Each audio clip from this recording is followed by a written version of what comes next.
நேத்ரா தொலைக்காட்சியில் வணக்கம் நேத்ரா நிகழ்ச்சியினூடாக இணைந்திருக்கின்றீர்கள். இன்றைய இரண்டாவது கலந்துரையாடல் பகுதியினூடாக உங்களை நாம் சந்தித்திருக்கின்றோம். இந்த கலந்துரையாடல் பகுதி மற்றும் ஒரு சிறப்பான கலந்துரையாடல் பகுதியாக உங்களுக்கு அமையப் போகின்றது. இந்த செவ்வாய்க்கிழமை வணக்கம் நேத்ரா நிகழ்ச்சிகளை பொதுவாக உலக பொருளாதாரமாக இருக்கலாம், குடும்ப பொருளாதாரமாக இருக்கலாம், நாட்டினுடைய பொருளாதாரமாக இருக்கலாம், அதை தாண்டி குடும்பத்தினுடைய சந்தோஷம், அதனுடைய நாட்டினுடைய எதிர்பார்ப்புகள், இவை எல்லாமே சிறப்பாக அமைய வேண்டுமாக இருந்தால் அதனுடைய முதல் படி மனம் நிம்மதியாக இருக்க வேண்டும், மனம் தூய்மையாக இருக்க வேண்டும், ஒருநிலைப்படுத்தப்பட்ட ஒரு மனநிலையாக இருக்க வேண்டும் என்பதுதான்.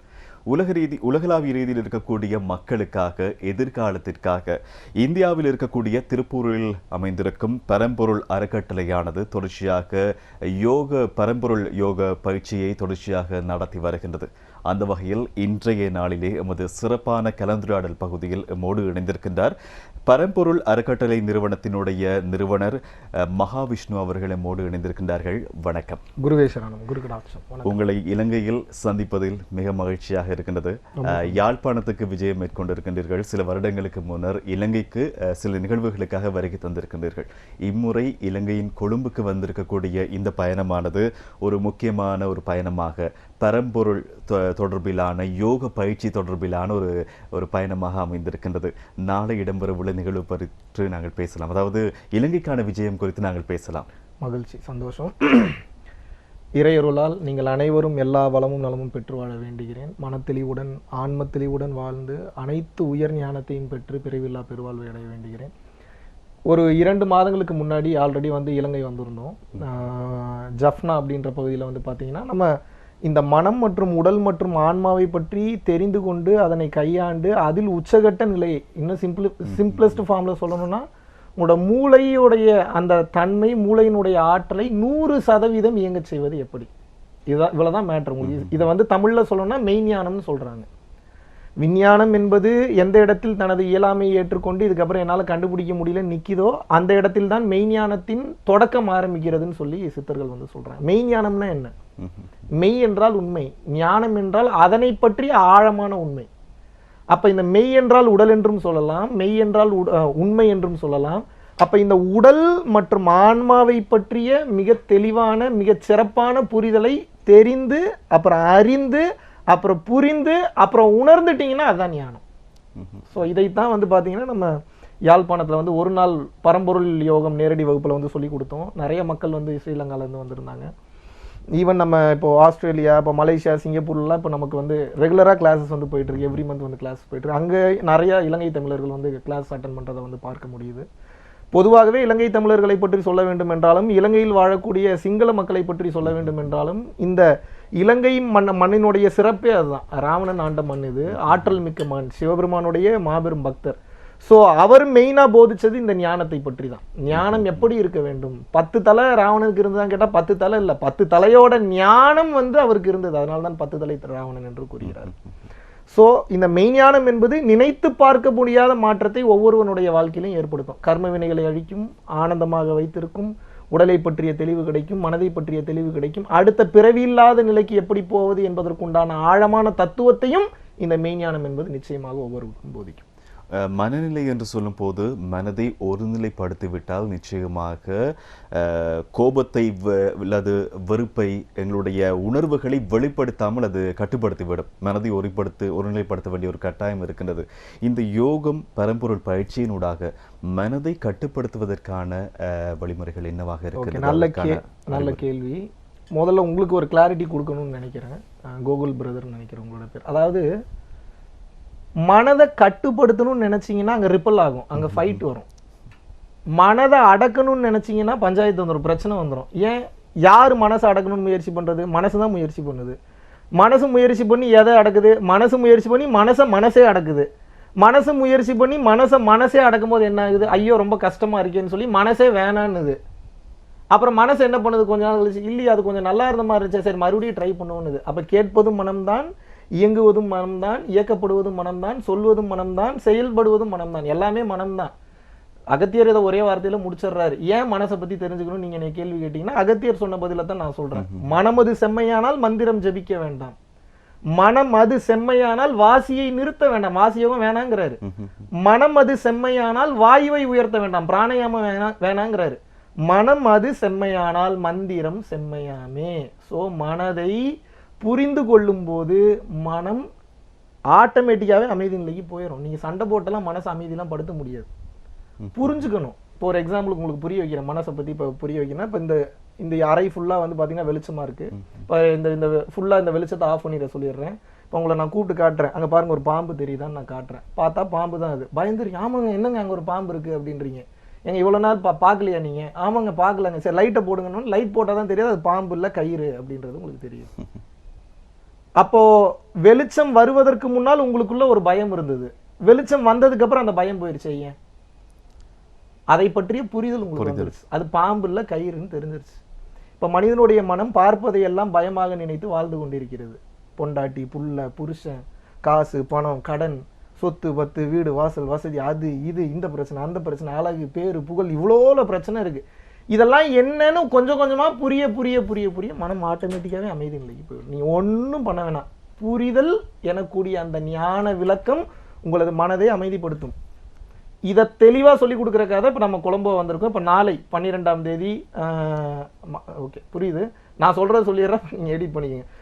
இப்போ அதை சொல்லிக் கொடுப்பதற்காக தான் வந்து பாத்தீங்கன்னா நம்ம கொலம்போ வந்து வந்திருக்கோம். இந்த கொலம்போல வந்து பாத்தீங்க அப்படின்னா 12ஆம் தேதி மே மாதம் நடத்தப்பட்ட இந்த ஒரு நாள் பரம்பொருள் யோகம் நேரடி நிகழ்ச்சியில பல விஷயங்களை வந்து மனதை பற்றியும் உடலை பற்றியும் ஆன்மாவை பற்றியும் எப்படி கையாள வேண்டும் என்ற அந்த அரிய வகை தத்துவ விளக்கங்களை சொல்லி கொடுத்துட்டு இருக்கோம். இனிமேலும் சொல்ல போறோம் தொடர்ச்சியா.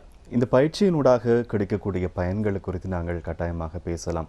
இளைஞர்களுக்கு மாத்திரமல்ல அனைவருக்குமே இந்த யோக பயிற்சி என்பது அவசியமாகத்தான் இருக்கின்றது. இதனூடாக கிடைக்கக்கூடிய அந்த பயன்கள் ஏன் இதை நான் பண்ணணும்? நான் என்ன கேட்குறேன்னா ஏன் இதை பண்ணக்கூடாது? இல்லை நீங்கள் பண்ணணுன்றதுக்கு நீங்கள் பண்ணக்கூடாதுன்றதுக்கு ஒரு 1000 ஆப்ஷன் சொல்கிறீங்கன்னா நான் பண்ணணுன்றதுக்கு ஒரு 1000 ஆப்ஷன் சொல்லுவேன். சிம்பிளாக புரிஞ்சுக்கணும். ஒரு வாலிபால் விளையாடணுன்னாலோ, ஒரு கேரம் போர்டு விளையாடணுன்னாலோ, ஒரு ஹாக்கி விளையாடணுன்னாலோ, இல்லை ஒரு ஃபுட்பால் விளையாடணுன்னாலோ ஒரு பயிற்சி என்பது தேவைப்படுகிறது. இப்போ நான் ஒரு குழந்தை பெற்றுறேன், எனக்கு குழந்தைனா என்னன்னே தெரியாம, எனக்கு குழந்தையோட ஆட்டிடியூட் ஆக்டிவிட்டினா என்னன்னே தெரியாம அந்த குழந்தையை என்னால் வளர்த்து விட முடியுமா? முடியாது. எங்க அம்மா அப்பாவோட சப்போர்ட் வேணும், தாத்தா பாட்டி சப்போர்ட் வேணும். குழந்தைன்னா என்னன்னு தெரிஞ்சுக்கணும், எதுக்கு எப்ப கத்துதுன்னு தெரிஞ்சுக்கணும், பாலுக்காக அழுகுதா, ஏதாவது பூச்சி பாம்பு கடிச்சு அழுகுதா, இல்ல கொசு கடிச்சு அழுகுதா, எவ்வளவு இருக்கு அழுகுறதுல, எவ்வளவு டிஃபரன்சியேஷன்ஸ் இருக்கு. ஸோ அதுக்கு அனுபவம் என்பது அவசியமான ஒன்றாக இருக்கிறது. அப்ப இத்தனை கலைகளையும் கற்றுக்கொள்வதற்கே பல வருடங்கள் வந்து பயிற்சி தேவைப்படுகிறதுன்றப்போ இத்தனை கலைகளையும் செய்வதற்கு ஆதாரமாக நின்று விளங்கக்கூடிய இந்த உடலிற்கும் இந்த மனதிற்கும் இந்த ஆன்மாவிற்கும் ஒரு ஃபார்முலா இருக்கு. அது இயங்கக்கூடிய ஒரு தத்துவம் இருக்கு. அதை தெரிந்து கொள்ளாமல் வாழ்க்கையில் தெரிந்து கொண்டு வேற எதை தெரிஞ்சுட்டு என்ன பண்ண போறோம்? வள்ளலார் தெளிவா சொல்றாரு, இதை கற்றது அனைத்தும் பொய்யே, ஒரே வாரத்தில் முடிக்கிறாரு. கற்றது அனைத்தும் பொய்யே, உண்டது அனைத்தும் மலமே, சாப்பிட்டது பூரா வெளியே போயிருச்சுங்கிறாரு. இப்ப என்ன சொல்ல வர்றாரு அவரு? படியாத படிப்பை சொல்லி தருகிறோம் அம்மின்னு கூப்பிடுறாரு திருச்சிற்றம்பல கல்வி. அது என்னப்பா படியாத படிப்பு அப்படின்னா, இது இன்னொருத்தவங்க சொல்லி கொடுத்து வர்றதில்லை. இப்ப நானே சொல்லி கொடுக்குறேன்னா கூட ஒரு வழிகாட்டியா இருந்தா அடிப்படையை சொல்லி கொடுக்கலாம், ஆரம்பத்தை சொல்லி கொடுக்கலாம். இதை புரிதல் நிலையில் நீங்கள் புரிதலோடு இதை நீங்க இந்த பரம்பொருள் யோகம்னு கூடிய இந்த யோக பயிற்சியை நீங்க பிராக்டிஸ் பண்ணும்போது என்ன ஆகும்னா, உங்கள் மனதை புரிந்து கொண்டு மனதை கையாண்டு மனதை கடந்த நிலைக்கு செல்வதற்குண்டான அற்புதமான வாய்ப்பை அதை ஏற்படுத்தி கொடுக்குது. இதுல எனக்கு என்ன கிடைக்கும்? எல்லாமே கிடைக்கும். உங்களுக்கு என்ன வேணும்? பணம் வேணுமா கிடைக்கும், பொருள் வேணுமா கிடைக்கும், புகழ் வேணுமா கிடைக்கும், நிம்மதி வேணுமா கிடைக்கும். எதுவுமே வேணாங்க இறைவன்ட்ட போயிருந்தீங்கனாலும் அதுதான் கிடைக்கும். இந்த மாதிரி வேற ஏதாவது ஒரு கலை சொல்லுங்க இந்த உலகத்துல. நீங்க யோகத்தை தவிர ஒரு கலை சொல்ல முடியுமா? இறைவனை அடைவதற்கு 5 வழிகள் தான்: சரியை, கிரியை, கர்மா, யோகம், ஞானம். பக்தி, மந்திரம், சேவை, மூச்சு பயிற்சி, ஞான புரிதல். இது 5ம் எதுல கிடைக்கும்னு வந்து பாத்தீங்கன்னா இந்த மெயின் ஞானத்துல தான் கிடைக்குது. இப்ப நான் என்ன சொல்றேன்னா, ஒரு பிசினஸ் பண்றீங்கன்னா அது உங்களுக்கு பொருளை மட்டும் தான் கொடுக்கும், கூடவே சேர்த்து ஸ்ட்ரெஸ் டிப்ரெஷனை கொடுக்கும். ஏதோ ஒரு வேலை பாக்குறீங்கன்னா கடுப்பாவீங்க, டென்ஷன் ஆவீங்க, ஐயோ என்ன பண்றதுன்னு தெரியல, அடுத்து எங்க போறதுன்னு தெரியல. ஸோ பல கோடி ரூபாய் வைத்திருப்பவர்கள் கூட இன்னைக்கு நிம்மதியான வாழ்க்கையை வாழ்வதில்லை. ஏற்றுக்கிறீங்கல்ல நீங்க? ஏன்னா மன அமைதி என்பது அந்த கலர் பேப்பர்ல இல்ல. What I mean is currency. நான் அதை கலர் பேப்பரா தான் பாக்குறேன், அதனால அப்படி சொல்றேன். அது கலர் பேப்பர்ல இல்ல, அதுக்கு வேல்யூ கொடுத்து ஏத்திட்டீங்க. உண்மையான நிம்மதி, உண்மையான ஆனந்தம், உண்மையான சந்தோஷம் என்பது மனிதனுக்குள் உறங்கி கொண்டிருக்கிறது. அது எப்ப வெளியே வரும்? மனம் அலைவரிசை இல்லாம இஷ்டத்துக்கு ஓடக்கூடிய ஸ்பீடை குறைச்சு குறைச்சு குறைச்சு குறைச்சு குறைச்சு குறைச்சு ஸ்லோ பண்ணிட்டீங்க அப்படின்னா அந்த ஆனந்த நிலை என்பது உங்களுக்கு கிடைத்து வரும். இதை எப்படிப்பா நான் நம்புறது? கார்ல வேகமா போயிட்டு இருக்கீங்க, 200 கிலோமீட்டர் ஸ்பீட்ல போறீங்க, எதை கவனிக்க முடியும் உங்களால்? லெஃப்ட்ல என்ன இருக்கு, ரைட்ல என்ன இருக்கு, முன்னாடி என்ன இருக்கு, பின்னாடி என்ன இருக்கு, எதுவுமே தெரியாது. வண்டியோட வேகத்தை நீங்க ஸ்லோ பண்ணீங்கன்னா தான் மரம் இருக்கா, செடி இருக்கா, கொடி இருக்கா, மயில் பறக்குதா, குயில் பறக்குதா, எங்க இருந்து எது கத்துது, பின்னாடி யார் வரா, முன்னாடி யார் வரான்றது எல்லாமே தெரியும். ஸோ வேகம் என்பது வரையறுக்கப்பட்ட ஒன்று, வேகத்தை குறைப்பது என்பது இறைவனால் ஆசீர்வதிக்கப்பட்ட ஒன்று. ஸோ யோகம் என்பது என்ன செய்யுது, எனக்கு என்ன கிடைக்கும், எல்லாமே கிடைக்கும். மேனிஃபெஸ்டேஷன் சொல்லுவாங்கல்ல, இந்த யோக பயிற்சி பண்ணும்போது எளிமையாக மேனிஃபெஸ்ட் பண்ண முடியும், சரணாகதி நிலையில் இருக்க முடியும். உங்களுக்குள் இருக்கின்ற இறைவனை உணர்ந்து இறைவன் வெளியே வந்துடுவார். இறைவன்றது யார்? அடுத்த கேள்வி உங்களுக்கு அதுதான். அப்ப இறைவன் யார்? சிம்பிளா சொல்லிடுறேன், ரொம்ப காம்ப்ளிகேட்டடா உங்களுக்கு நான் குழப்ப விரும்பல. திருமூலர் ரொம்ப கிளியரா சொல்லிட்டாரு, இருந்தாலும் உங்களுக்கு புரியுற மாதிரி நான் சொல்றேன், சயின்டிஃபிக்கா சொல்றேன். The energy cannot be created nor destroyed, but the energy can be transformed from a form to another form. புதிதாக ஒரு ஆற்றலை நீங்கள் உருவாக்கவும் முடியாது, அழிக்கவும் முடியாது. ஆனால் காலம் காலமாக இருந்து வரக்கூடிய ஆற்றலை, பூமியெல்லாம் படைக்கப்படுறதுக்கு முன்னாடியே எக்ஸிஸ்டன்ஸ் இருந்த இந்த டைம்ல இருந்து அந்த ஆற்றலை ஒரு பொருளிலிருந்து இன்னொரு பொருளிற்கு கடத்தலாம். பேருக்கு தான் சுவிட்சு, TV, fan, washing machine, grinder, mixie, stove. Electricity இல்லைன்னா எதுவுமே ஓடாது. So it's all based on energy. Energy is equal to godliness. அப்போ கடவுள் என்பது யார்? எந்த பொருளை எடுத்தாலும் அதுக்குள்ள அது இருக்கு அப்படின்னா அதுக்கு பேர் கடவுளுங்க. அப்போ எந்த பொருளை எடுத்தாலும் என்ன இருக்கு? இது பேருக்கு சேர், சோஃபா, ஆனா இது மாய தோற்றம். உள்ளுக்குள்ள என்ன இருக்கு? டஸ்டோடைய கூட்டு combination sofa. Yes or no? Okay. அப்ப டஸ்ட் தான் உண்மையா? கிடையாது. டஸ்ட்டுக்குள்ள டீப்பா போனீங்கன்னா ஆட்டம்ஸ் இருக்கு, புரோட்டான், எலக்ட்ரான், நியூட்ரான். அப்ப இந்த சேரா தெரியுதா? ஆமான்னு சொல்லலாம், இல்லைன்னு சொல்லலாம். எப்படி பார்க்கறதுக்கு சேரா தெரிஞ்சாலும் டீப் கோர்ல புரோட்டான், எலக்ட்ரான், நியூட்ரான். அப்ப அது பல புரோட்டான், பல எலக்ட்ரான், பல நியூட்ரான் ஒன்றாக சேர்ந்தது தான் இந்த சேர். அடுத்து அப்ப அதுதான் இதுவா? இல்ல, அதுவும் இல்லை. அப்ப என்ன? டீப் லெவல்ல இன்னொன்று இருக்கு, அதுதான் ஜோதி, லைட் பார்ட்டிகல்ன்றாங்க. இன்னைக்கு அது சயின்டிஃபிக்கா என்ன மீன் பண்றாங்கன்னா ஃபோட்டான் சொல்றாங்க, PHOTON, காட்ஸ் பார்ட்டிகல், ஜோதி நிலை. ஜோதி நிலை. வள்ளலார் இதை தெளிவா சொல்றார், அருட்பெரும் ஜோதிங்கிறார். திருமூலர் என்ன சொல்றார்? நெற்றிக்கு நேரே புருவத்துக்கு இடைவெளியில் உற்று உற்று பார்க்க ஒளிவிடும் மந்திரம் பற்றுக்கு பற்றாய் பரமநமர்தடம்ங்கிறார். சிவவாக்கியர் என்ன சொல்றாரு? ஓடி ஓடி ஓடி ஓடி உட்கலந்த ஜோதியை நாடி நாடி நாடி நாடி நாட்களும் கழிந்து போய் வாடி வாடி வாடி வாடி மாண்டு போன மாந்தர்கள் கோடி கோடி கோடி கோடி எண்ணிறந்த கோடிங்கிறார். ஒவ்வொன்றும் பெரிய சப்ஜெக்ட், உங்களுக்கு சிம்பிளிஃபைடா சொல்றேன். இன்னைக்கு இந்த விஞ்ஞானம் காட்ஸ் பார்ட்டிகல்னு கண்டுபிடிச்ச அந்த போட்டானை நம்ம சித்தர் பெருமக்கள் என்றோ சொல்லிவிட்டார்கள், இறைவன் ஜோதிமயமாக இருக்கின்றார். சோ குமரி கண்டத்தில் இருந்த அனைவரும் வணங்கியது கொல்லா நெறியை பின்பற்றி ஜோதியைத்தான் வணங்கினார்கள். ஜோதிதான் இறைவன். ஒவ்வொரு உடலிற்குள்ளேயும் இருக்கக்கூடிய அந்த ஆன்ம ஜோதி தான் இறைவன். சரியான ஒரு விளக்கமாக அமைந்திருக்குது. இந்த பரம்பொருள் யோகம், இந்த பயிற்சி என்று சொல்லும் போது இதில் இருக்கக்கூடிய கட்டங்களை பற்றி நாங்கள் பேசலாம். எவ்வாறு இந்த பயிற்சி வழங்கப்படுகின்றது? தியான நிலை போன்ற ஒரு பயிற்சிகள் காணப்படுமா, இல்லை எவ்வாறு? பரம்பொருள் யோகம் என்பதே முழுக்க முழுக்க உங்களை சாமியாரா மாற்றி விட்டு நீங்கள் வீட்டு விட்டு வெளியில் போயிருங்க அப்படின்ற பயிற்சி இல்லை. துறவரம் என்பதும் ஒரு வழி தான், அவர்களை நாம் தவறாக சொல்லவில்லை. துறவரமும் ஒரு வழி. இல்லறத்தில் இருந்து கொண்டே உண்மையை எப்படி உணர்வது, நம்ம அதைத்தான் சொல்றோம். அப்ப இல்லற ஞானியாக வலம் வருவது எப்படி? நாம் இல்லற ஞானிகளை தான் நம்ம உருவாக்கிட்டு இருக்கிறோமே தவிர நம் துறவர ஞானிகளை உருவாக்குவது பரம்பொருள் அறக்கட்டளையோட நோக்கம் கிடையாது. ஸோ இந்த பரம்பொருள் அறக்கட்டளை சொல்லிக் கொடுக்கக்கூடிய அந்த பரம்பொருள் யோகம் எனக்கூடிய பயிற்சியில அது ஒரு மெடிடேஷன் கோர்ஸ். இப்போ நம்ம எத்தனையோ கிளாஸ் எடுக்கிறோம். பரம்பொருள் வாழ்வியல்னு ஒன்று எடுக்கிறோம், ஆன்லைன் கிளாஸ் எடுக்கிறோம். பரம்பொருள் பௌர்ணமி மெடிடேஷன் ஆன்லைன்ல ஜூம் வழியாக எடுக்கிறோம். மகாசிவராத்திரி கிளாஸ் எடுக்கிறோம். 3-4 மாதங்களுக்கு ஒரு முறை ஸ்பிரிச்சுவல் யாத்ரா கூட்டிட்டு போறோம். எங்க போனீங்கன்னா இந்த ஒரு பயிற்சி தான். இப்போ மற்ற இடங்கள் மாதிரி இன்னைக்கு வந்தீங்கன்னா ஒரு பயிற்சி சொல்லித்தரமே, நாளைக்கு வந்தீங்கன்னா வேற பயிற்சி, மறுபடியும் நீங்க 1 இயர் கழிச்சு 7 கோர்ஸ் முடிச்சிங்கன்னா 8வது கோர்ஸ் உங்களுக்கு அந்த கடைசி பயிற்சி சொல்லி தருவேன்னு ஒரு சில பேர் சொல்றாங்க. அதை நம்ம தவறுன்னு சொல்றதுல, நம்ம அப்படி இல்லை. நாளை நிரந்தரமானதான் உங்களுக்கும் தெரியாது, எனக்கும் தெரியாது. இன்னைக்கு தூங்கி எந்திரிச்சாதான் நாளைக்கு உண்மை, தூங்கி எந்திரிக்கலன்னா நாளைக்கு உண்மை இல்லை. அப்ப நான் என்ன ஃபீல் பண்றேன் அப்படின்னா, நான் இருக்கிறதுலே பெரிய சோம்பேறி. ஏன்? ஒரு மிக சிறந்த சோம்பேறியால் தான் மிக உயர்ந்த வேலைகளை மிக எளிமையாக செய்து முடிப்பது என்பதை பற்றிய தெளிவான விளக்கங்களை கண்டுபிடிக்க முடியும். So I am proud to be a சோம்பேறி. In that sense what I am coming to say is, நாளை நிரந்தரம் இல்லாத வாழ்க்கை. அப்ப இன்னைக்கு நீங்க என்னை பார்த்துட்டீங்களா, இருக்கிறது இருக்கிற மாதிரி அப்படியே சொல்லி கொடுத்துடணும்னு நினைக்கிறேன். ஏன்னா இப்ப இன்னைக்கு நான் ஃபுல்லா சொல்லி கொடுத்துட்டேன்னா அதை நீங்க ஒரு முறை பண்ணீங்கன்னா கூட, இப்போ உங்க உயிர் நாளை பிரிது என்றாலும் கூட அடுத்த பிறவி உங்களுக்கு ஞானியாக மாறுவதற்கு வாய்ப்பு கிடைக்கும். ஏன்? பூர்வ மத்தியத்தை கவனிச்சு இறைவனை பார்த்துட்டீங்களே ஒரு 1/2 மணி நேரம். ஒரு முறை இதுல மேல போயிட்டீங்கன்னா மேலதான், கீழே வர்றதுக்கெல்லாம் வாய்ப்பு இல்லை. பட் அதிகமான பாவ செயல்கள் செய்யும் போது டீகிரேட் ஆகும். பாவம் நீ அதிகமாக செய்தா என்றால் மலத்தில் ஊறும் புழுவாக பிறப்பான்னு திருமூலர் சொல்றார், தெளிவா கோட் பண்றாரு. அப்ப என்ன? Of course he is confirming that there are reincarnation. நமக்கு ஒரு விஷயம் தெரியவில்லை என்பதற்காக அது நடக்கலைன்னு வந்து நம்ம சொல்லிட முடியாது. ஸோ நம்ம இந்த முழுக்க இந்த கோர்ஸில் மனம், உடல் மற்றும் ஆன்மாவை கையாள்வது எப்படி, கர்ம வினைகளை அழிப்பது எப்படி, குடும்பத்தில் ஹாப்பியாக இருக்கிறது எப்படி, புருஷன் பொண்டாட்டி சண்டை இல்லாமல் வாழ்றது எப்படி, சண்டை வந்தாலும் எப்படி டெக்னிக்காக அதை ஹேண்டில் பண்ணுறது, சகஜமான வாழ்க்கையில் இந்த ஞான புரிதலை பயன்படுத்தி எப்படி நான் எஃபிஷியண்ட்டாக டீப் கோர் லெவலில் ஹாப்பியாக ஃபுல்லி ஃபோக்கஸ்டாக கர்ம வினைகள் இல்லாமல் எப்படி வாழ முடியும். இப்போ அடுத்த கேள்வி உங்களுக்கு என்னவா இருக்குன்னா, இது பாசிபிளா? இது பாசிபிள் தான். திருவள்ளுவர் சொன்ன கர்ம வினைகளற்ற ஒரு வாழ்வு. எஸ், அது பாசிபிளா? அடுத்த கேள்விக்கு உண்டான பதில் ரொம்ப சிம்பிள். இருள் சேர் இரு வினையும் சேரா இறைவன் பொருள் சேர் புகழ் புரிந்தார் மாட்டு. அப்படின்னா என்ன அர்த்தம்? இருள் சேர் இரு வினையும் சேரா அப்படின்னா இந்த சம்சார பந்தம் எனக்கூடிய இந்த பூமியில் பிறக்கக்கூடிய அந்த இருள் வாழ்க்கை என்பது உனக்கு வராது. எப்போ வராது? இருவினையும் சேராமல் இருந்தால் வராது. எந்த இருவினை சேராமல் இருந்தால் வராது? நன்மை தீமை என்ற அந்த இரு வினையும் சேராமல் இருந்தால் வராது. அப்ப அந்த நன்மை தீமை எனக்கூடிய அந்த இரு வினை எப்போ வரும்?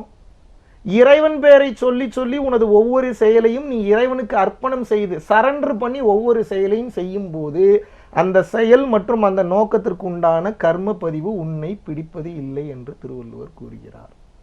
ஸோ இதை ரொம்ப டீட்டெயில்டாக தெளிவாக சகஜ வாழ்க்கைக்கு தகுந்தாற் போல. இன்னும் இதில் பெரிய ப்ளஸ் என்னன்னா, நிறைய யங்ஸ்டர்ஸ் வந்து இதை புரிஞ்சுக்கிறாங்க. ஏன்னா லாஜிக்கலாக இருக்குது, சயின்டிஃபிக்காக இருக்குது, மேஜிக்கலாக இருக்குது, சூப்பர் நேச்சுரலாக இருக்குது, அது பாசிபிளாகவும் இருக்குது. சரி, யார் அகத்தியர் அப்படி வாழ்ந்தார், போகர் இப்படி வாழ்ந்தார், லிவிங் சாட்சி நான். இப்போ ஒன்றுமே இல்லாமல் சினிமா துறையில் இருந்த என்னை, சம்மந்தமே இல்லாமல் இருந்த என்ன, இறைவன் வந்து ஒரு சித்தரோடைய ஜீவசமாதி எதர்ச்சியாக போகிறோம், வாழ்க்கையே மாறிடுச்சு. நீங்கள் நம்ம யூடியூப் சேனல் போய் போட்டிங்கன்னா தெரியும். பரம்பொருள் ஃபவுண்டேஷன் மகாவிஷ்ணு பயோகிராஃபின்னு போட்டிங்கன்னா டீட்டெயில்டாக பேசியிருக்கேன், நிறைய பேசியிருக்கேன் அதை பற்றி. அதனால் அதை பற்றி பேசி டைம் வேஸ்ட் பண்ண வேணாம்னு நினைக்கிறேன்.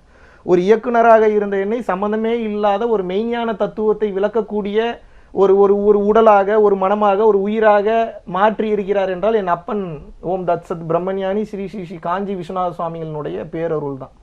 வெறும் கல்லா இருந்த என்ன சிற்பமாக செய்தி இருக்கிறார். ஸோ ஒவ்வொருத்தருக்குள்ளேயும் இது 100% நிகழும். தன்னை உணர்ந்து கொண்டால், தன்னை உணர்ந்து கொள்ள வேண்டிய ஒரு கட்டாயம் இருக்கும். உங்கள்கிட்ட ஒரு கேள்வி, அதாவது நீங்கள் சொன்னதை போன்று ஒரு நகைச்சுவை இவ்வாறான விடயங்கள்ல இருந்து ஒரு சினிமா துறை இன்னொரு துறையிலிருந்து இவ்வாறு மாறும்போது அந்த நேரம் உங்கள்ட்ட இருக்கக்கூடிய அந்த மனநிலையை நீங்கள் எப்படி மாற்றிக்கொண்டீங்க சரியான முறையில்? இந்த பரம்பொருள் இந்த பயிற்சியினூடாக முழுமையாக உணர முடிந்ததா? உங்களுக்கு தெளிவாக இதை பற்றி சொல்லணும்னா, மாறுன்னு ஒரு பெரிய ஆள் சொல்றாரு, யாருக்காகவும் மாத்திக்கல நம்ம. ஏன் நம்ம திமுரு துதக்கூர், யார் சொன்னாலும் அவ்வளோ சீக்கிரம் கேட்க மாட்டோம். லாஜிக்கல் மைண்டு அநியாயம், கேள்வி கேட்டால் அநியாயத்துக்கு கேள்வி கேட்பாங்க, பேசவே முடியாது, ஓடிடுவாங்க, என் பக்கத்தில் யாரும் உட்காரவே மாட்டாங்க. ஏன்னா ஓவராக கலாய்ப்பேன், ஓவராக வந்து பார்த்தீங்கன்னா காமெடி பண்ணிக்கிட்டே இருப்பேன், அதை ஹேண்டில் பண்ண முடியாது. இப்படி இருக்கிற ஒரு மைண்டை சினிமாவில் ஜெயிச்சே தீருவேன் அப்படின்னு சொல்லிட்டு அதில் கங்கணம் கட்டிட்டு திரிகிறதுன்னு சொல்லுவாங்க எங்கள் ஊரில். கங்கணம் கட்டிட்டு திரிகிறதா, அது முடிகிற வரைக்கும் அதை நான் கழட்ட மாட்டேன் அப்படின்ற மாதிரி. அப்படி இருந்த ஒரு மனிதனை வந்து அந்த சித்தருடைய ஜீவ சமாதி போகும்போது, அது ரொம்ப பெரிய ஸ்டோரி, சிம்பிளிஃபைடாக உங்களுக்கு சொல்லணும்னா, உணர்த்துறார், இதை பண்ணுன்னு உணர்த்துறார். சினிமாவை விடு இதில் போங்கிறார். எப்படி நான் விடுறது? ஏன்னா அது எனக்கு மான மரியாதை போயிடும், ஜெயிச்சு காட்டணும். 5 வருஷம் இதில் நான் உழைச்சிருக்கேன், என்னுடைய உழைப்பை போட்டிருக்கேன். இது வரைக்கும் நான் எந்த ஃபீல்டு போய் அதில் நான் தோத்தது கிடையாது. ஏகப்பட்ட பிஸ்னஸ் பண்ணியிருக்கேன். எல்லாரும் ஒரு பக்கம் பிரபலமான அந்த தன்மை ஒரு அது வேற ஒரு பக்கம், அதை வேற விடணும். என்னடா பண்ணுறது? சரி, குரு சொல்லிட்டாரு, விட்டுருவோம். அடுத்த செகண்ட் விட்டுட்டு அடுத்தது எல்லாத்தையுமே மாற்றிட்டேன். அப்புறம் தான் தெரிஞ்சது, அன்று இருந்த அறிவிற்கு அது பெரிதாக தெரிந்தது, இன்று இருக்கக்கூடிய சிற்றறிவுக்கு இது மிகவும் அவசியமான ஒன்றாக இருக்கிறது. என்ன இப்போ டைரக்டராக இருந்திருந்தேன்னா ஒரு 20-30 படம் பண்ணியிருப்பேன். இன்னைக்கு டெய்லி படம் பண்ணுறேன், டெய்லி சேனலில் ரிலீஸ் பண்ணுறேன், டெய்லி மக்கள் பார்க்குறாங்க, பல பேர் மாறுறாங்கன்றப்ப சந்தோஷமா இருக்கு. பொதுவாக மனிதர்களை பொறுத்த மட்டும் ஏதோ ஒரு தீர்மானம் நாங்கள் எடுத்து விட்டால், இந்த துறை சார்ந்ததாக இருக்கலாம், ஏதோ ஒரு முடிவை வந்து எடுத்தாலும் கூட இடையில ஒரு குழப்ப நிலை வரும். இது சரியான முடிவை தான் நாங்கள் எடுத்துட்டோமா, சரியான பாதையில் தான் நாங்கள் போகிறோமா அப்படின்ற ஒரு நிலை வந்து இளையவர்களுக்கு மாத்திரமில்லை, எல்லாருக்குமே சிறு பாடசாலை மாணவர்களுக்கு கூட அந்த நிலை இருக்குது. அப்படிப்பட்டவர்களுக்கு நீங்கள் என்ன சொல்ல போறீங்க? ரொம்ப சிம்பிள் பிரதர், நீங்கள் என்னையும் நம்பாதீங்க, யாரையும் நம்பாதீங்க, அப்பா அம்மாவை கூட நம்பாதீங்க. ஏன்? யாரும் உங்களோட கடைசி வரைக்கும் வரப்போகிறதில்ல. நான் இன்னைக்கு உங்களுக்கு ஏபிசிடி சொல்லித்தரேன், ஏபிசிடி வச்சு சென்டென்ஸ் இல்லை லெட்டர் ஃபார்ம் பண்ண சொல்லி தருவேன், அவ்வளோதான். நீங்கள் அதை வச்சு போயமா நீங்கள் தான் உங்கள் லைஃப்க்கு மாற்றிக்கணும். உங்கள் லைஃபுக்கு உண்டான போயமா நான் சொல்லி கொடுத்த அந்த அடிப்படையை வச்சு நீங்கள் தான் மாற்றிக்கணும். மகாவிஷ்ணுவை நம்பாதீர்கள், மகாவிஷ்ணுவிடம் சரண்டர் ஆகாதீங்க, நீங்கள் இறைவன்கிட்ட சரண்டர் ஆகிடுங்க. அந்த இறைவனுக்கு பேர் என்ன வேணாலும் வச்சுக்கோங்க, ABCDEFGH நீங்கள் என்ன வேணாலும் வைக்கலாம். அல்லான்னு வைக்கலாம், புத்தர்னு வைக்கலாம், சிவபெருமான் வைக்கலாம், பெருமாள்னு வைக்கலாம், இல்லை பேரொலின்னு வைக்கலாம், இல்லை இயற்கைன்னு வைக்கலாம், இல்லை நம்மை மீறிய சக்தின்னு வைக்கலாம், சுப்ரீம் பவர்னு வைக்கலாம், என்ன வேணாலும் வைக்கலாம். ஆனா நம்மை மீறிய சக்தி கிட்ட நீங்க சரண்டர் ஆயிருங்க. ஏன்னா நீங்க எப்ப அதுக்கு உண்மையா இருக்கீங்களோ அப்பதான் அது புரியும், இல்லைன்னா புரியாது. ஞானம்ன்றது என்ன? இயற்கை பற்றி உணர்ந்து கொள்வது தானே ஞானம். அப்ப இயற்கையை பத்தி தெரிஞ்சுக்கணும்னு நினைக்கிறீங்க, ஆனா உண்மையா இருக்க மாட்டீங்களே, கிராட்டிடியூடு காட்ட மாட்டீங்களே. எப்படி உங்களுக்கு புரிய வைக்கிறதுனா, இப்ப நீங்க ஒருத்தருக்கு ஒரு உதவி பண்றீங்க, அந்த உதவி உதவியை மறந்துட்டு உங்களை அசிங்கப்படுத்திட்டு போறாருன்னா உங்களுக்கு எப்படி இருக்கும்? ஏத்துக்க முடியுமா உங்களால? அப்ப இந்த இயற்கை 24 மணி நேரமும் உங்களுக்கு காற்று கொடுக்கிறது, நீர் கொடுக்கிறது, இருளை கொடுக்கிறது, வெளிச்சத்தை கொடுக்கிறது, ஆக்சிஜனை கொடுக்கிறது. இந்த உடல் அவ்வளோ நல்ல விஷயம் உங்களுக்கு கண்டினியூவா பண்ணிட்டு இருக்கு. எவ்வளோ டார்ச்சர் பண்ணீங்கன்னா அது உங்களுக்கு ஹெல்ப் பண்ணிட்டு இருக்கு. ஏன் நீங்கள் நன்றி சொல்லவில்லை? எது ஒன்றின் அடிப்படையை வைத்து உங்களது மூலாதாரமும் உங்களது மூலதனமும் இயங்கி கொண்டிருக்கிறதோ அதை பத்தி பேசவே மாட்டீங்க, அதை பத்தி நினைக்க மாட்டீங்க, அதுல நீங்க ஃபோக்கஸ் பண்ண மாட்டீங்கன்னா அதுக்கு பேர் இறைவன்றாங்க. ஒரு சில பேர் நான் அதனால அது பொதுவா அதுன்னு வச்சுட்டேன். அது எதுக்கு இறைவன் கூட சொல்லிட்டு அதுவும் ஒரு சில பேர் குத்தும். அது நம்மளை மீறின ஒண்ணு, அது எதுவோ, ஆனா அதுன்னு ஒண்ணு இருக்குல்ல, அதை பத்தி நம்ம நினைக்கவே இல்லையே. ஏன் அதை நினைக்க சொல்லுது? அது மட்டும்தான் இங்க இருக்கு, வேற எதுவுமே இங்க இல்லை, எல்லாமே இல்லூஷன். அதை புரிஞ்சுக்கிட்டோம் அப்படின்னா ஞானம் வந்துவிடும். ஞானம் வந்து விட்டதென்றால் ஆற்றல் வந்துவிடும். ஞானமும் ஆற்றலும் தாராளமாக வரும்போது உங்களுக்கு அமைதி நிலை என்பது உள்ளுக்குள் இருந்து அது ஆழமாக தானாகவே மலரும். நீ அதை பத்தி கவலைப்படணுன்ற அவசியம் இல்லை. ஒரு சேவையாக எதிர்காலத்துக்கு தேவையான விடயங்களை பகிர்ந்து கொள்கின்ற ஒரு விடயமாகத்தான் இந்த பயிற்சி நிலை இருக்கின்றது. பயிற்சி என்று சொல்லும்போது உங்களுடைய பயிற்சியில் வந்து பலரை யாத்திரை ரீதியில் பல இடங்களுக்கு அழைத்து செல்வதாக சொல்லியிருந்தீர்கள். எவ்வாறான இடங்களாக இருக்கும்? இதற்கு முன்னாடி எங்கெல்லாம் நம்ம கூட்டிட்டு போயிருக்கோம் அப்படின்னா, கொஞ்சம் ஞாபகம் மறதி ஜாஸ்தி, தப்பா எடுத்துக்காதீங்க, ஞாபகம் இருக்கிற வரைக்கும் சொல்றேன். ஏன்னா பிரசன்ட்ல இருக்கனால டக்கு நேற்று நடந்த கேட்டீங்கன்னா கூட மறந்துடுவோம். நான் காசிக்கு கூப்பிட்டு போயிருக்கோம். இதுக்கு முன்னாடி காசி போயிருக்கோம், அப்புறம் இமயமலை போயிருக்கோம், ஹிமாலயாஸ் நம்ம கூட்டு போயிருக்கோம், அதுக்கப்புறம் அந்தமான் தீவுகளுக்கு நம்ம கூட்டு போயிருக்கோம். நீ நினைத்து பார்க்க முடியாத ஒரு ட்ரிப்பாக இருக்கு. நீ நம்ம சேனலில் போய் பார்த்தீங்கன்னா அந்த வீடியோஸ்லாம் கிளியராக நான் போட்டிருக்கேன். பரம்பொருள் ஃபவுண்டேஷன், அந்தமான் பரம்பொருள் ஃபவுண்டேஷன், காசி ட்ரிப், ஹிமாலயா போட்டிங்கன்னா வரும்.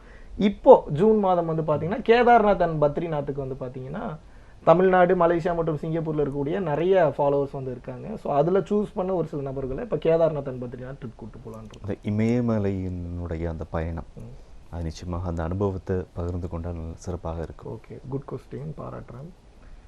இமயமலை என்பது பொதுவாகவே சித்தர்களுடைய அருள் இல்லைன்னா சித்தர்கள் ஜீவ சமாதிக்கே போக முடியாது.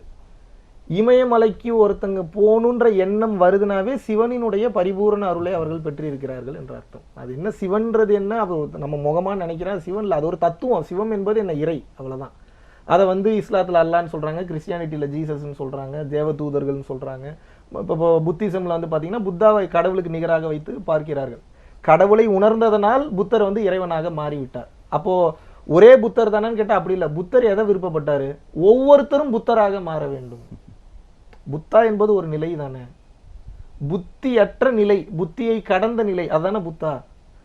மனம், சித்தம், புத்தி, அகங்காரம், இது நான்கும் டெஸ்ட்ராய் ஆகும்போது உங்களுக்குள்ள இருக்கக்கூடிய ஆன்ம சக்தி வந்து வெளியே வந்துடுது. ஸோ இமயமலை போகும்போது உங்களுக்கு என்ன இது பாசிட்டிவாக நடக்குது அப்படின்னு வந்து பார்த்தீங்கன்னா, நீங்கள் ஒன்றுமே பண்ண வேணாம், நீ சும்மா போய் உட்கார்ந்தீங்கன்னாவே எல்லாம் தானாக நடக்கும். இது எவ்வளோ பெரிய பியூட்டி. ஒன்றும் பண்ண வேணாம். நீங்கள் இமயமலை தொடர்களில் அந்த மினரல்ஸ், நேச்சுரல் மினரல், உங்களுக்கு சயின்டிஃபிக்காக எக்ஸ்பிளைன் பண்ணுறேன் ஒய் அப்படின்னா, அங்கே இருக்கக்கூடிய மினரல்ஸ், அந்த மாதிரி மினரல்ஸ், காற்று அவ்வளோ சுத்தம், ஆல்டிடியூட் அவ்வளோ ஹையஸ்ட் ஆல்டிடியூட். அங்கே சில போர்ட்டல்ஸ்லாம் இருக்குது, வேறு சில பிரபஞ்சத்துக்கு வேறு சில இடங்களுக்கு போகக்கூடிய போர்ட்டல்ஸ் இருக்காங்க, நமக்கு தெரியாது. நான் அந்த போர்ட்டல் வழியாக போனதில்லை, சொல்கிறேன். எனக்கு வந்து உணர்த்தப்பட்ட விஷயங்களை வந்து நான் சொல்கிறேன். ஸோ அந்த போர்ட்டல்ஸ் வழியாக எங்கே வேணாலும் உங்களால் ட்ராவல் பண்ண முடியும். அந்த மாதிரியான இடங்களுக்கு போகும்போதே ஒரு மலைப்பு என்பது ஏற்படும். நிறைய கெட்டது பண்ணுறவங்க, தப்பான விஷயங்களை ஜாஸ்தி இருக்கிறவங்க, செய்வினை பில்லி சூனியம் பண்ணுறவங்க, இந்த பிளாக் மேஜிக்னு சொல்லுவாங்க, இந்த சைடில் இருக்கிறவங்களாம் இமயமலை ஏற முடியாது. பாதியில் உயிர் போயிடும், இல்லை வரதுக்குள்ளே உயிர் போயிடும். காரணம் என்ன அப்படின்னா, அங்கே இருக்கக்கூடிய எனர்ஜி அவ்வளோ ஃப்ரெஷ்ஷான ஒரு எனர்ஜி. அது பார்த்தாவே பயம் வந்துடும். ஒரு சரியான நபரை தவிர ஒரு தவறான நபர் இமயமலையை பார்த்தானா பயம் எடுக்கும். ஏன் பயம் எடுக்குன்னா, சிவபெருமானினுடைய ஆற்றலாக வந்து அதை வந்து கருதுறாங்க. நீங்கள் ஒன்றும் பண்ண வேணாம், நீங்கள் போய் உட்கார்ந்தீங்கன்னா அந்த ஆற்றலை உங்களால் உணர முடியும். இப்போ குண்டலினி மேலே ஏற்றுறதுக்கு கதி ஏற்றணும், இறக்கணும், குனியணும், திரும்பணும், அதெல்லாம் தேவையில்லை. போய் உட்கார்ந்தீங்கன்னா நடக்கும். ஸோ அதிகமாக இமயமலையில் நேரத்தை செலவு செய்யும் போது செலவு செய்ய பற்றற்ற நிலைக்கு போய் ஒரு கட்டத்துக்கு மேலே எந்த மூலத்திலிருந்து வந்தீர்களோ அந்த மூலத்திற்கே உங்களது ஆன்மா சென்று கலந்து வரும். இதனால தான் இமயமலையில் நிறைய யோகிகள் உட்கார்ந்து தவம் பண்ணுறாங்க. நிச்சயமாக இறை நம்பிக்கை மத நம்பிக்கை, இறை நம்பிக்கையாக இருக்கலாம். அதை தாண்டி பலருக்கு இந்த பில்லி சூனியமாக இருக்கலாம், தவறான அந்த தீய சக்திகளினுடைய எங்களை மீறி நடத்துகின்ற அந்த தீய சக்திகள் பற்றிய விடயங்களை கூட நாங்கள் அவநம்பிக்கையாக தான் இருப்போம், கணக்கெடுத்துக் கொள்வது இல்லை. இந்த நிலையில் இவ்வாறான பரம்பொருள் இந்த ஞான பயிற்சியை பெற்றுக்கொண்டால் தன்னை உணர்ந்து கொள்வதோடு மாத்திரமல்ல உலக நடப்புகளையும் நிச்சயமாக உணர்ந்து கொள்ளக்கூடியது. நீங்க ஒரு வார்த்தை சொன்னீங்க, நிறைய ரொம்ப நான் எடுத்துக்க விரும்பல, கேட்டதுனால சொல்றேன். இப்போ காற்று கண்ணுக்கு தெரியல, அதுக்காக காற்று இல்லைன்னு சொல்ல முடியாது. இப்போ நான் பேசுறது ஏதோ ஒரு அறிவு நிலையிலேருந்து பேசுறேன், அறிவை காட்டுறானே இப்போ என்னால் காட்ட முடியாது. இப்போ எப்படி நான் என்னுடைய அறிவை கண்ணால் காட்ட முடியும்? சேம் லைக் தட் நானும் உங்களை போல இருந்தவன் தான். இப்போ இதை ப்ரமோட் பண்ணுறதுனால மகாவிஷ்ணுவை தான் நீங்கள் இப்படி பார்க்கணும், பரம்பொருள் ஃபவுண்டேஷன் தான் உலகத்திலே பெருசுன்னு நான் பேச வரல. உண்மையை பேசுவோம், ப்ராக்டிக்கலாக பேசுவோம். லாஜிக்கலாக இருந்ததுன்னா ஏற்றுக்குங்க, இல்லாட்டினா வேண்டாம். நான் என்ன சொல்கிறேன்னா, பாசிட்டிவ் ஃபோர்ஸ்னு ஒன்று இருந்ததுன்னா நெகட்டிவ் ஃபோர்ஸ்னு ஒன்று இருக்கத்தான் செய்யும். அட்ராக்டிவ் ஃபோர்ஸ்னு ஒன்று இருக்குது அப்படின்னா ரிப்பல்சிவ் ஃபோர்ஸ்ன்றது ஒன்று இருக்க தான் செய்யும். வாயு உங்களுக்கு தெரிஞ்சு ஒரு வாயு தான். வாயுவில் எத்தனை வகையான வாயுக்கள் இருக்குது? பிராணன், அபானன், வியானன், உதானன், சமானன், நாகன், கூர்மன், கிருகரன், தேவதத்தன், தனஞ்சயன், 10 விதமான தசவாயுக்கள் சொல்கிறாங்க. இங்கிலீஷில் சொல்லணும்னா carbon di oxide, carbon monoxide, hydrogen, helium, எவ்வளோ சொல்கிறாங்க, நிறையா இருக்குல்ல. சேம் லைக் தட் நல்லது செய்யணுன்ற எண்ணத்தோட தர்மத்துக்காக ஒரு ஃபோர்ஸ் செயல்படுது அப்படின்னா இல்லை அது தப்புன்னு சொல்லி 10 விதமான துர்குணங்களோட செயல்படுறதுக்கு ஒரு ஃபோர்ஸ் இருக்கு. காமம், குரோதம், லோபம், மோகம், மதம், மார்ச்சரியம், டம்பம், தர்ப்பம், ஈருஷை, அசூயை, இந்த 10 விதமான துர்குணங்களோட ஈவில் ஃபோர்ஸஸ்க்கு சப்போர்ட் பண்ணக்கூடிய தாட் ப்ராசஸில் செயல்படக்கூடிய அமைப்பு அந்த கூட்டங்களும் இருக்கு. இதை நம்ம நேம் பண்ணி அவங்கள அசாசினேட் பண்ணுறது நம்மளோட நோக்கம் இல்லை. மக்கள் என்ன தெரிஞ்சுக்கணும்னா, you really don't know what kind of energies are working from your back. எல்லாருக்கும் இது நடக்குதுன்னு உங்களை பயம் பொறுத்தருக்காக சொல்லலை. இப்படி ஒன்று இருக்கு, நீங்கள் அதுக்கு பயப்படணுன்ற அவசியம் இல்லை. நெகட்டிவ் அதிகமாக செயல்படும் போது உங்கள் உடம்புல பாசிட்டிவ் ஃபோர்ஸை ஏற்றிட்டிங்கன்னா செயல்படாது. இதுக்கு பேர் தான் அருள் என்று கூறுகிறோம். அருளை எப்படி ஏற்றுவது? அதிகமாக தான தர்மங்களை செய்தால் அருளை ஏற்றலாம். ஜீவசமாதி வழிபாடுகள் அதிகமாக செய்தால் அருளை ஏற்றலாம். மெடிடேஷன் அதிகமாக பண்ணால் அருளை ஏற்றலாம். குலதெய்வ வழிபாடு பண்ணால் அருளை ஏற்றலாம். மந்திரங்கள் பிற குருமார்களால் உபதேசிக்கப்பட்ட மந்திரங்களை பண்ணால், உச்சாடனம் பண்ணால் அருளை ஏற்றலாம். பரம்பொருள் யோகம் பண்ணால் அருளை ஏற்றலாம். அனைத்திற்கும் மூலதனமாக மூல காரணமாக இருப்பது ஒன்றே ஒன்றுதான். என்ன? அருள். அருளை எப்போது ஒரு மனிதன் பெறுகிறானோ இந்த உலகத்தில் பொருளையும் பெற்று விடுகிறான், கர்மவினையும் கலந்து விடுகிறான், இறைவனோடு சென்று ஐக்கியமாகி விடுகிறான். இன்றைய செவ்வாய்க்கிழமை வணக்கம் நேத்ரா நிகழ்ச்சியில் பயனுள்ள ஒரு சிறப்பான கலந்துரையாடல் பகுதியாக இந்த பகுதி அமைந்திருக்கின்றது. இன்றைய நாளில் மோடு இணைந்திருந்தார் பரம்பொருள் அறக்கட்டளை நிறுவனத்தினுடைய நிறுவனர் மகாவிஷ்ணு அவர்கள். பயனுள்ள பல நல்ல விடயங்களை மக்களோடு பகிர்ந்தளித்தீர்கள். அனைவருக்கும் இது பயனாக இருக்கும் என்பதில் எந்தவித சந்தேகமும் இல்லை. நன்றி கூகுள், மிக்க மகிழ்ச்சி. இவ்வளவு பொறுமையாக அமர்ந்து இந்த மெய்ஞானத்தை பற்றிய தெளிவான விளக்கங்களை கண்டுகளித்த நேத்ரா டிவி மக்கள் அனைவருக்கும் இந்த நேரத்தில் மீண்டும் ஒருமுறை நன்றி சொல்லி விடைபெறுகிறேன். நன்றி, வணக்கம். தொடர்ச்சியாக இணைந்திருங்கள் நேத்ரா டிவி நிகழ்ச்சிகளோடு. இன்றைய வணக்கம் நேத்ரா நிகழ்ச்சியினுடைய தயாரிப்பாளர் திரு கோணேஸ்வரன் மற்றும் எமது நிகழ்ச்சியினுடைய கேமரா தொழில்நுட்ப சகோதரர்கள் அனைவருக்கும் நன்றிகளை கூறி விடைபெறுகின்றோம். தொடர்ச்சியாக இணைந்திருங்கள் நேத்ரா டிவி நிகழ்ச்சிகளோடு.